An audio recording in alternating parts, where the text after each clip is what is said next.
రెండవది అలవాటు ప్రకారం చెప్తుంటే మనం సందేశం ఇవ్వండి, ఎవరిని అడగొద్దండి సందేశం ఇవ్వండి. సందేశాలు విని విని ఇంతవరకు వచ్చినాయి. మాట్లాడమని అడగాలి. మన మధ్యన జరిగేది సంభాషణ, ఒక చర్చ, అది ప్రతిరోజు ప్రతి నిమిషం జరుగుతుండాలి. అంతేగాని సందేశం ఏమంటే ఇస్తాడా, సందేశం ఇస్తాడా. ముందుగా ఈ సమావేశంలో పాల్గొని పుస్తకాన్ని ఆవిష్కరించేటువంటి అద్భుతమైన అవకాశం కల్పించినటువంటి నరసన్న గారి కుటుంబ సభ్యులకు, మా రాఘవాచారి గారికి, పాలమూరు అధ్యయన వేదికకు నమస్కారం. పుస్తకాలు ఆవిష్కరిస్తుంటాం, మాట్లాడుతుంటాం.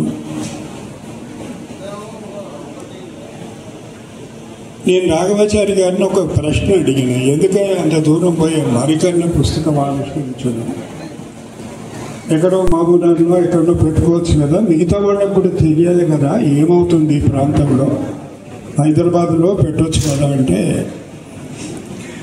ఇంకా ఆయన రాఘవాచారి కదా, అది నిర్ణయం అయిపోయింది సార్. అంటే మీరు రావాలి అని చెప్పడానికి అది నిర్ణయం అయిపోయింది సార్ అని చెప్పి, సరే ఆయన నిర్ణయం అది తిరుగులేని నిర్ణయం తెలుసు నాకు, అందుకే నేనే వస్తాను అని చెప్పి. తర్వాత చెప్పిండు నాకు ప్రభాకర్ గారు వస్తున్నారని చెప్పి. మామూలుగా అయితే పుస్తకం ఏదైనా ఆవిష్కరించేప్పుడు పుస్తకం గురించి ఏం మాట్లాడాలి, ఏదన్నా ఇంకే విషయం ఏదన్నా సందర్భానుసారంగా మాట్లాడాలి అని అప్పుడప్పుడు ఆలోచిస్తూ వస్తాను. కానీ పరకాల ప్రభాకర్ గారు కూడా వస్తున్నారు, ఆ పుస్తకాన్ని వారు విశ్లేషణ చేస్తారు అని చెప్పిన తర్వాత అమ్మ ఇదొక పని తప్పింది నాకు ఇవాళ. పుస్తకం గురించి విశ్లేషించి మాట్లాడాల్సిన, ఆవిష్కరించమన్నారు, ఆవిష్కరించిన మీరందరూ చూసినారు. ఇక విశ్లేషణ విందురు కాదు, నేను కూడా వింటా, ఇవాళ నేను కూడా వినడానికే వచ్చి. అయితే ముందు ఒక మాట, హరగోపాల్ గారు నా గురించి మాట్లాడుతూ ఏదైతే చెప్పిండ్రు, 50 సంవత్సరాలకు పైబడినటువంటి అనుబంధం, ఆ మాత్రమన్నా పక్షపాతం ఉంటుంది కదా మాట్లాడేటప్పుడు. ఆ దృష్టితో చెప్పినటువంటి వ్యాఖ్యలు తప్ప అందులో మొత్తం నిజం ఉంది అనేటువంటి అపోహ మాత్రం మీరు పెట్టుకోకండి. వలస బతుకులు పుస్తకం దగ్గరికి వచ్చే వరకు కృష్ణానది పరివాహక ప్రాంతం, వేల మైళ్ళు ఇక్కడి నుంచి కృష్ణమ్మ పరవళ్ళు దొక్కుతూ ముందుకు పోతుంది. కొన్ని నేలలను సస్యశ్యామలం చేస్తుంది, పంటలు పండుతున్నాయి, తాగడానికి నీళ్లున్నాయి. వ్యవసాయం ద్వారా సంపాదించినటువంటి కొంత సర్ప్లస్ వ్యవసాయం చేసే వాళ్ళ చేతుల్లో కొంత ఉండిపోయింది. దాని తర్వాత వాళ్ళు పరిశ్రమల్లో పెట్టుబడులు పెట్టడం, వ్యాపారాలు చేయడం, అది కృష్ణమ్మ సాధించినటువంటి విజయం నిజమే. కానీ వీళ్ళకేం వచ్చింది, ఎవరి పక్క నుంచి అయితే పోతుందో కృష్ణమ్మ, మంచినీళ్ళు లేవు, సాగునీరు లేదు. ప్రభుత్వాలు వచ్చినాయి, ప్రభుత్వాలు పోయినాయి, కొత్త ప్రభుత్వాలు వచ్చినాయి, పోయిన ప్రభుత్వాలు మళ్ళీ వచ్చినాయి. ఏమిటి అని ఆలోచిస్తే చాలా జటిలమైన భయంకరమైనటువంటి సమస్య.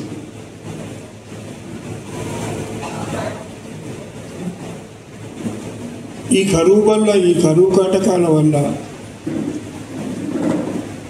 మనుషుల్లో ఉండేటువంటి, ఈ ప్రాంతంలో ఉండే మనుషుల్లో కనీసం బాధను కూడా ఎట్లా పంచుకోవాలి అనేటువంటి ఆలోచన కూడా చేయలేనటువంటి పరిస్థితికి సమాజం చేరిపోయింది. ఇక్కడ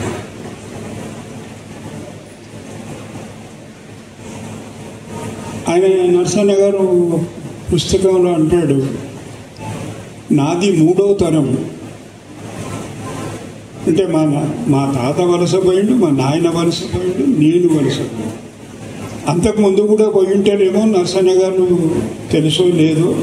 అంతకుముందు కూడా 1-2 తరాలు ఉంటాయి అంటాడు రాఘవాచారి గారు. ఎందుకంటే ఆయన పాలమూరు గురించి అధ్యయనం చేస్తుంటాడు అనునిత్యం కనుక కావచ్చు.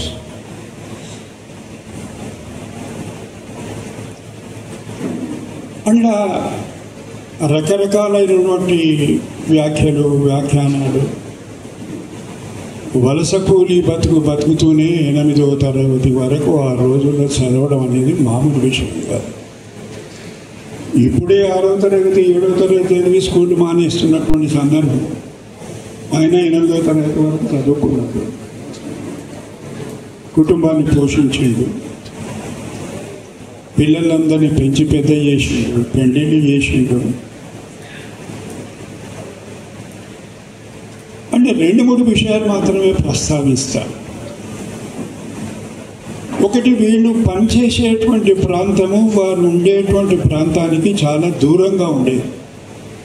గుడిసెలు వేసుకొని ఎక్కడో ఉండేది. అక్కడి నుంచి నడిచి మళ్ళీ కొంత దూరం పోయిన తర్వాత కానీ వాళ్ళు ఎక్కడైతే పనిచేయాలనో అక్కడికి చేరుకోలేరు. అట్లా చేరుకోవడానికి వేరే వసతులు ఆ రోజుల్లో ఏం లేవు. ఎప్పుడైనా దొరికితే లారీల మందని ఎక్కించినట్టు ఎక్కించి తీసుకుపోయేవాళ్ళు.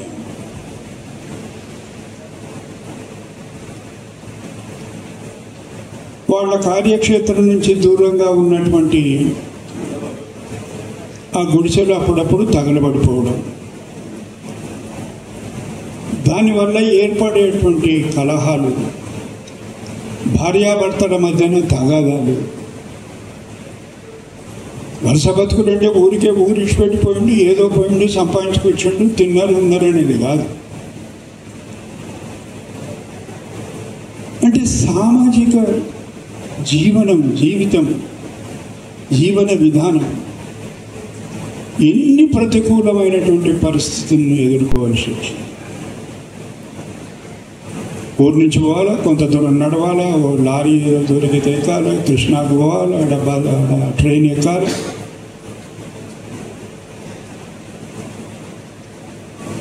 ఆయన ఏమిటి వాటి ముఠా మేస్త్రి అనేమో సినిమా, అది ఆంధ్ర ప్రాంతంలో అంటాను, మన దగ్గర ఇక్కడ గుంపు మేస్త్రి.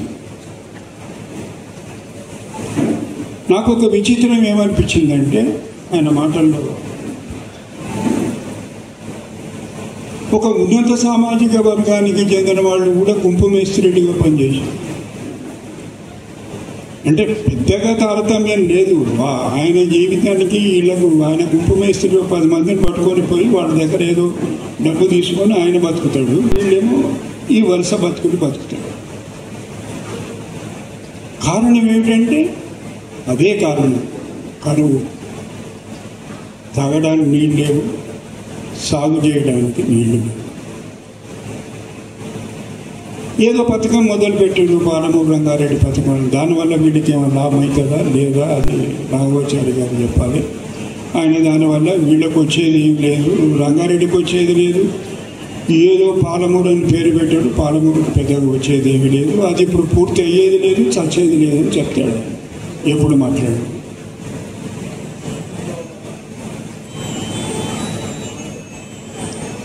ఇంత తీవ్రమైనటువంటి విషయం మీద ఎక్కడ ప్రజాప్రతినిధులు కానీ, అధికార అనధికార ప్రముఖులు కానీ చర్చించినట్టు నాకు ఎక్కడ కనపడలేదు.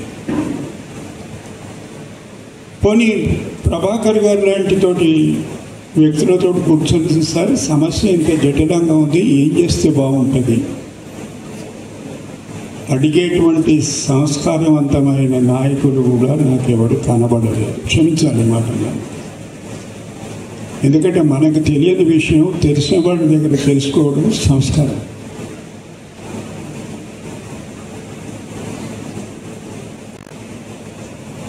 ఆయన ఏదో ఒక అచీవ్మెంట్ అంటే కదా, ఇది మొదటి వలస అని రాస్తాడు. అక్కడ ఏం జరిగింది ఏమిటి. ఊరికి వస్తాడు, ఊళ్ళో కొన్ని రోజులు ఒకవేళ పని దొరికితే పని చేస్తాడు, పని చేయకపోతే మళ్ళీ బువ్వకు కష్టమవుతుంది, ఇక పోవాలి మళ్ళీ తట్టపుట్ట దొరుకుని మళ్ళీ ప్రయాణం అవుతాడు. దానికైనా ఇది రెండవ వలస. మళ్ళీ అదే తంతు, మళ్ళీ మూడవ వలస, నాలుగవ వలస. ఇక్కడ గోవా, కొంకణ్ రైల్వే పట్టాల కొరకు వాటి కొరకు పనిచేయడం. దండకారణ్యం, దండకారణ్యంలో ఉండి ఆయన ఉండే పరిస్థితుల్లో అక్కడ ఉండేవాళ్ళని చూసి మేము బాగానే ఉన్నాము, వీళ్ళు ఇంత అజ్ఞానంగా ఉన్నారేంటి అని చెప్పి అనుకున్నటువంటి పరిస్థితి రాస్తాడు. కట్టుకోవడానికి సరిగ్గా బట్టలు లేవు, స్త్రీలకు కూడా పైభాగం ఆచ్ఛాదన వేసుకుందామంటే లేనటువంటి పరిస్థితులు దండకారణ్యం.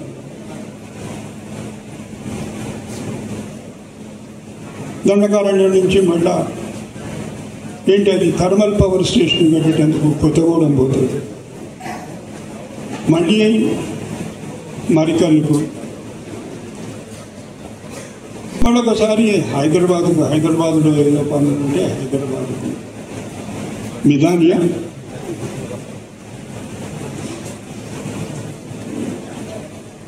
ఇట్లా రకరకాల ప్రాంతాలు. అంటే పూర్తిగా ఏమాత్రం పరిచయం లేనటువంటి డాక్టర్, భాషాపరమైనటువంటి సమస్యలు, ఆహారపు అలవాట్లు, వీటన్నిటిని అధిగమించి అంటే ఎంత ఆత్మస్థైర్యం వీళ్ళ లోపల ఉంటే వాళ్ళు బతికి మళ్ళీ వాళ్ళ ఊళ్ళకు చేరుకున్నారని ఆలోచిస్తే మనలాంటి వాళ్లకు అంతు చిక్కని విషయం.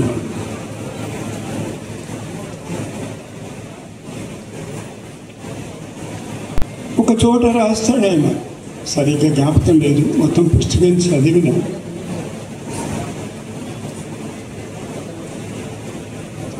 రాత్రి సమయం దాహం వేస్తుంది, నీళ్లు తాగాలని పొయ్యి దాంట్లో నీళ్లు తాగుతారు. తెల్లారి తెలుస్తుంది ఏమిటంటే అది మురికి కాలువ. It was a drainage from which they were drinking water. ఉండేది గుడిసెలలో, కట్టెలు పెట్టి కట్టెల పొయ్యిలో వండుకోవాలి. అది ఎక్కడో ఆ సూర్యుకి ఎక్కడో తగిలింది, అది తగలదు. దాని పరిణామం ఏమంటే భార్యాభర్తల మధ్యన గొడవ. ఎందుకు ఆమెతోటి, ఆమె ఏం చేసింది, ఆమెను ఎందుకు ఎట్లా అంటున్నాం అంటే ఈయన ఎంబడి ఉన్నాడను, ఈయనను కూడా అందరినీ పడి వాడి భాషలో వాడు తిట్టడం, ప్రసంగం చేయడం. అంటే ఒక సమగ్రమైనటువంటి ఆ వరుస బతుకుల, ఆ సామూహిక బతుకుల ఒక ముఖ చిత్రం. ఆయన పుస్తకం చదివిన తర్వాత రెండో విషయానికి వస్తాను, 5 నిమిషాల్లో ముగిస్తాను. ఇవన్నీ ఒకవైపు, యక్షగానాలు ఒకవైపు, పోతులూరి వీరబ్రహ్మేంద్ర స్వామి వేషాలు ఒకవైపు, చెంచులక్ష్మిలో ఆట ఒకవైపు, హనుమంతుని వేషం ఇంకొక వైపు, అప్పుడప్పుడు లక్ష్మణుని పాత్ర. కొన్నిసార్లు ఈ ఎక్స్ట్రాస్ అంటాము, ఇట్లా ఎవడు దొరకకపోతే ఏ వేషం అంటే నరసనని పడతారండి ఆయన వేస్తాడు అని చెప్తే ఆ వేషం. ఏంటిది?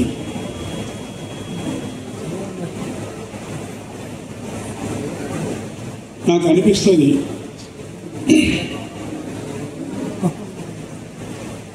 వామపక్షీయులం, లిబరల్ డెమోక్రాట్స్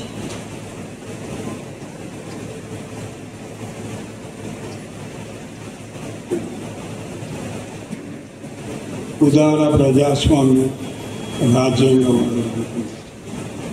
పరకాల ప్రభాకర్ గారు అనుకుంటాను. ఏ లిబరల్ కాన్స్టిట్యూషనల్ డెమోక్రసీ. ఈ విషయాన్ని అర్థం చేసుకోవడంలో ఎక్కడైనా పొరపాటు పడ్డామా? ప్రాచీన కళలు, సంప్రదాయాలు, రామాయణ మహాభారత విశ్లేషణలు ప్రస్తుత సమాజానికి అన్వయించుకోవడానికి ఆ మూలాలు ఏమైనా ఉన్నాయా?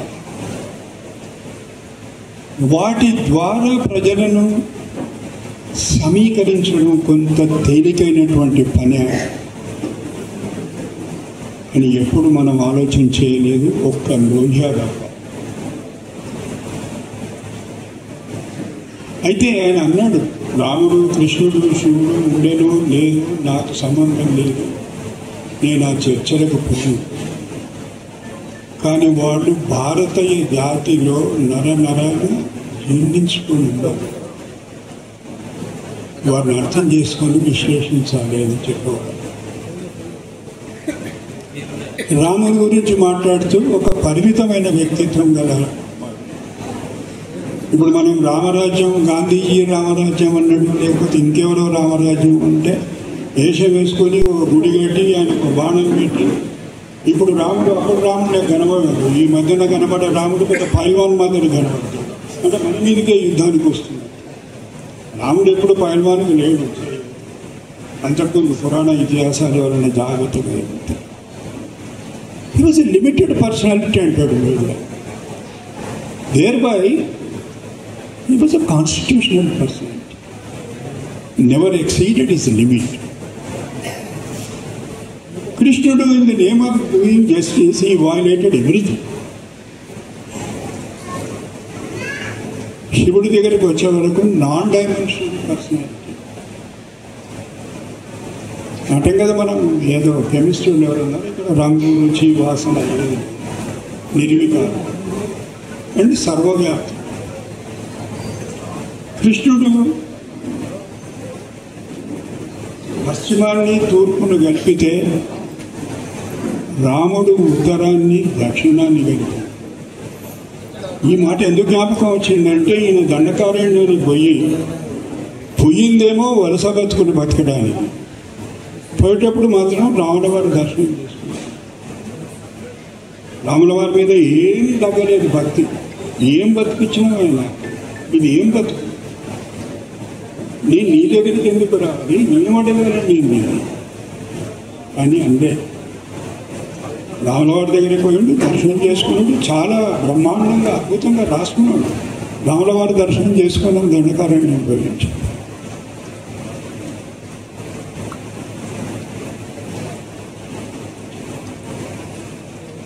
ఇది చాలా లోతుగా ఆలోచించి విశ్లేషణ చేయాల్సి. నర్సన్నకు అర్థమైనంతగా మనకు అర్థం కాలేదు అని చెప్పి నేను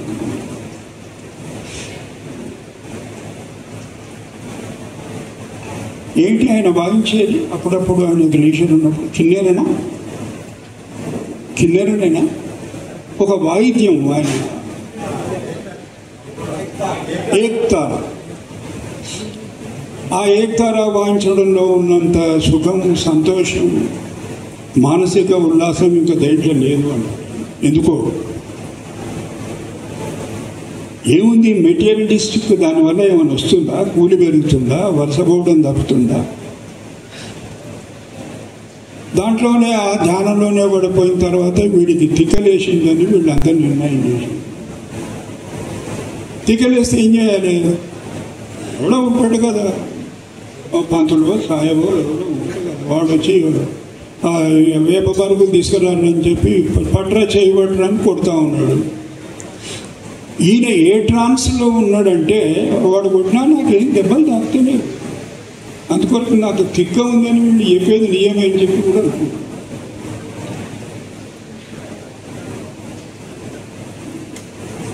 అంటే it's a very complex presentation of his life. ఒక్క మాటలు చెప్పాలంటే నాకు పుస్తకం చదివిన తర్వాత ఏమనిపించిందంటే, నరసన్న శరీరం లేని ఆత్మను దర్శించినట్టు అనిపించింది నాకు పుస్తకం చదివి. ఒక్క మాటలు చెప్పాలంటే, ఇన్ని వలసలు పోయి ఇన్ని కష్టాలు పడి అప్పుడప్పుడు తిండికి కూడా లేనటువంటి పరిస్థితులలో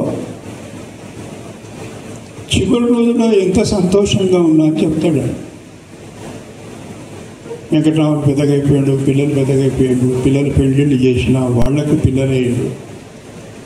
నాకు ఇంతో చదువుకు వస్తుంది కనుక పొద్దున్న లేచినప్పటి నుంచి ఏదైనా ఊరికి వార్తాపత్రికలు వస్తే ఆ వార్తాపత్రికలు చదువుకొని మిగతా సమయాల్లో రామాయణం మహాభారతం మీద చర్చ ఎవరైనా వస్తే మాట్లాడడం అట్లా గడిచిపోయింది. సంతోషంగా గడిచిపోయింది అని చెప్తాడు ఆయన చనిపోయే ముందు.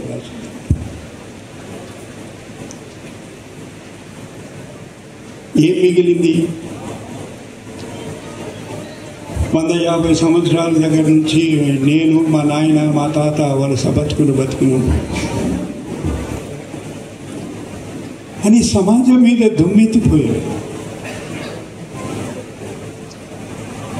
అర్థం చేసుకునే ప్రయత్నం చేశాడు. ఆయనకు దేంట్లో తృప్తో అంటే పోనీ ఆయన ఏమన్నా పెద్ద మత ప్రచారకుడు, లేకపోతే ఒక మతం పట్ల దృఢమైనటువంటి విశ్వాసం ఉండి ఇతర మతాలను విద్వేషించేవాడా అంటే కాదు.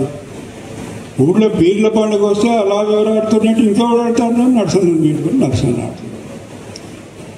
ఇది బాగుంది. అన్ని విషయాలు ఆయనే, పోతురాజేశం ఆయనే, లక్ష్మణుడు ఆయనే, పోతుడేరు వీరబంధన స్వామి ఆయనే, అన్ని వేషాలు ఆయనవే. అంటే ఎక్కడో దాగున్నటువంటి కళాకారుడు, అద్భుతమైనటువంటి కళాకారుడు. దానివల్ల వచ్చినటువంటి తృప్తి, సంతృప్తి. ఇది వలస బతుకుల గురించే కాదు, వలస బతుకుల గురించి ఉంది. వాళ్ళ కష్టాలు, సాధించాలని బతుకులు, అంత దూరం పోయినా మళ్ళీ వచ్చేటప్పుడు చేతిలో చిల్లు గవ్వలేకపోవడం, వచ్చిన తర్వాత మళ్ళీ ఇక్కడ ఏదో ఒక పని చేసుకోవడం. అయినా ఏంటి ఆ శక్తి వాళ్ళను సంతోషంగా ఉంచగలిగింది అనేది అర్థం చేసుకోవాలనేది నాకు అనిపించింది చెప్తున్నాను. పుస్తకం విశ్లేషణ ముందు వింటారు మీరు. సరిగ్గా ఈ పుస్తకం చదివేటప్పుడు ఇద్దరైతే తప్పకుండా చదువుకుంటారు. అది పరకాల గారు, గారు, గోపాల్ గారు, దీప్తిమణి తివారీ అని ఒక సుప్రసిద్ధ పత్రికా రచయిత. ఇండియన్ ఎక్స్ప్రెస్లో ఈ ఛట్ పూజ సందర్భంగా బీహార్లో జరిగేటువంటి ఛట్ పూజకు దేశంలో ఉండే ప్రతి మూలలో ఉండే వలసవాదం గురించి మాట్లాడుతున్నాం, వలస బతుకుల గురించి మాట్లాడుతున్నాం కనుక దీని ప్రస్తావన తీసుకొస్తాం. రైల్లో కూర్చొని వాళ్ళతో ప్రయాణం చేస్తాడు. ఒక భోగి తర్వాత ఇంకొక భోగి తర్వాత ఇంకొక భోగి. వాళ్ళ లోపల జరిగినటువంటి సంఘర్షణ ఏమిటంటే కూర్చోవడానికి స్థలం లేదు. కొంతమంది బాత్రూంలో ఆ టాయిలెట్లో కూర్చొని ఎట్లుంటాయో తెలుసు కదా టాయిలెట్స్, ఆ టాయిలెట్లో కూర్చొని ప్రయాణం చేస్తున్నారు, అక్కడే తింటున్నారు. తినడానికి ఏం లేదు. ఏదో ఉంటే ఎవరో ఇద్దరు ముగ్గురు, ఒక రొట్టెలో 2 రొట్టెలు ఉంటే ఇద్దరు ముగ్గురు పంచుకొని తింటున్నారు. అయినా ఊరికి పోవాలి, ఛట్ పూజలో పాల్గొనాలి. అయితే నన్ను కొంతమందిని కదిలించి చూస్తాడు. మరి ఏం మీ పరిస్థితి, ఊళ్ళంతా బాగున్నట్లేదు, మరి ఇక్కడి నుంచి పట్టణం నుంచి మరి ఎందుకు పోతున్నారు మళ్ళీ ఊరికి అంటే వాడు ఒక మాట చెప్తాడు. అయ్యా నాకు ఓ గేదె ఉంది, దాన్ని కట్టేయడానికి కొంత స్థలం ఉంది ఇంటి ముందులో, ఇంటి వెనకాల. నేను బతకడానికి వలసపోయిన నగరంలో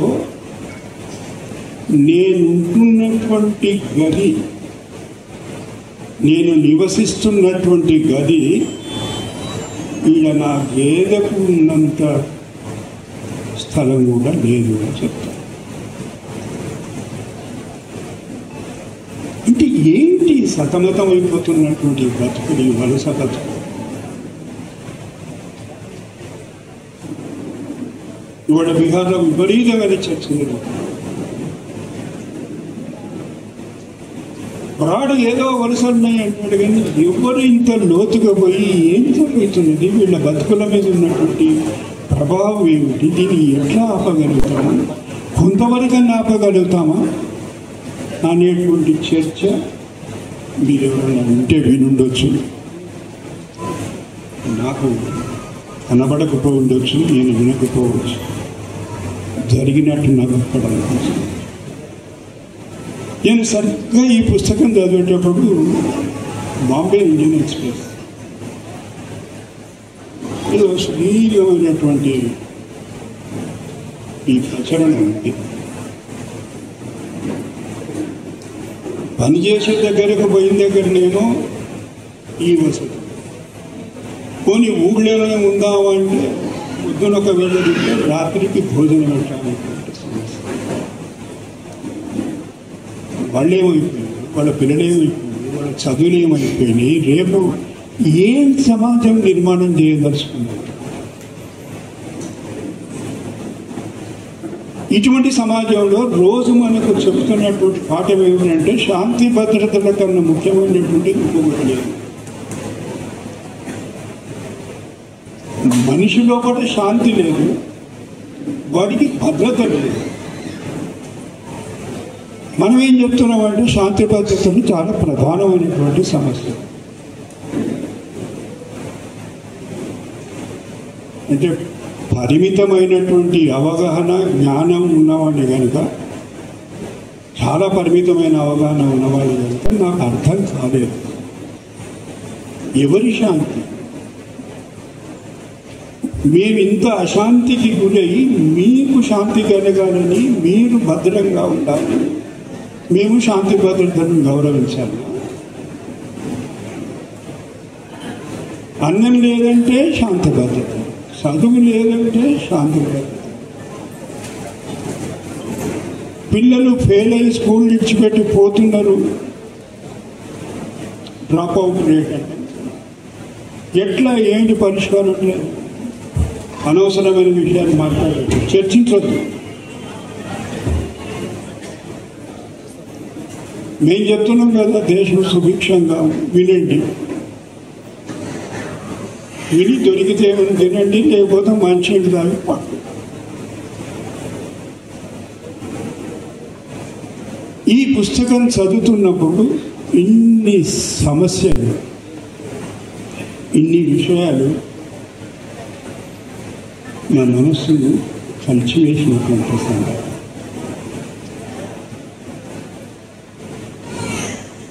చదివే వాళ్ళందరూ మీ అవగాహనతో పాటు ఈ కోణంలో నుంచి కూడా చూడండి, మీకేం కనబడుతుందో చూడండి. పుస్తకం విశ్లేషణ చేసేటువంటి ప్రభాకర్ గారు అక్కడే కూర్చున్నారు, నేను మాట్లాడుతూనే ఉన్నాను.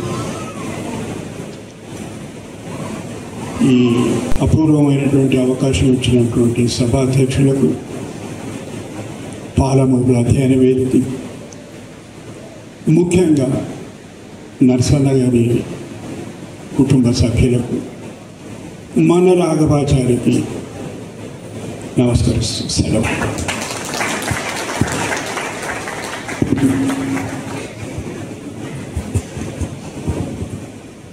Thank you sir. చాలా అద్భుతంగా సారు రచయిత నరసన్న గారి మానసిక